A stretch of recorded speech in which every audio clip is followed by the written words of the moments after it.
Hi, week 2 nang wala tayong trabaho dito sa Canada, Calgary.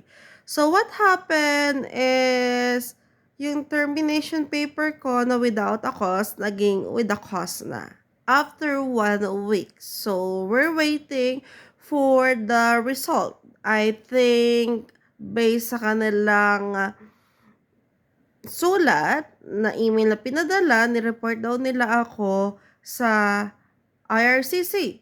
Kasi nagtrabaho daw ako last August, in which I also do have two work permit, which is open, vulnerable work permit, and the closed work permit para sa kanila. So I keep telling it to them na I still do have the vulnerable permit, which is open, and I can still work with others. But unfortunately, their mind is very close and they keep saying that no, no, no.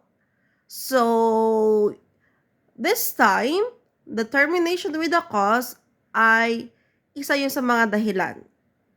So let's see what will happen then.